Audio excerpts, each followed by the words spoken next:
أعوذ بالله من الشيطان الرجيم. بسم الله الرحمن الرحيم. يا أيها المزمل قم الليل إلا قليلا نصفه أو انقص منه قليلا أو زد عليه ورتل القرآن ترتيلا إنا سنلقي عليك قولا ثقيلا إن ناشئة الليل هي أشد وطئا وأقوم قيلا إن لك في النهار سبحا طويلا واذكر اسم ربك وتبتل إليه تبتيلا رب المشرق والمغرب لا إله إلا هو فاتخذه وكيلا واصبر على ما يقولون واهجرهم هجرا جميلا وذرني والمكذبين أولي النعمة ومهلهم قليلا إن لدينا أنكالا وجحيما وطعاما ذا غصة وعذابا أليما يوم ترجف الأرض والجبال وكانت الجبال كثيبا مهيلا إنا أرسلنا إليكم رسولا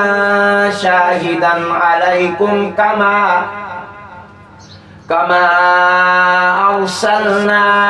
إلى فرعون رسولا فعصى فرعون الرسول فأخذناه أخذا وبيلا فكيف تتقون إن كفرتم يوما يجعل الولدان شيبا السماء منفطر به كان وعده مفعولا إن هذه تذكرة فمن شاء اتخذ إلى ربه سبيلا إن ربك يعلم أنك تقوم أدنى من ثلثي الليل ونصفه وثلثه وطائفة من الذين معك والله يقدر الليل والنهار علم أن لن تحصوه فتاب عليكم فاقرؤوا ما تيسر من القرآن علم أن سيكون منكم مرضى وآخرون يضربون في الأرض يبتغون من فضل الله وآخرون يقاتلون في سبيل الله فاقرؤوا ما تيسر منه وأقيموا الصلاة وآتوا الزكاة وأقرضوا الله قرضا حسنا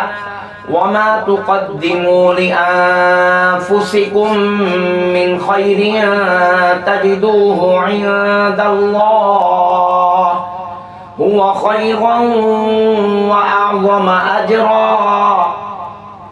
واستغفروا الله إن الله غفور رحيم صدق الله العظيم.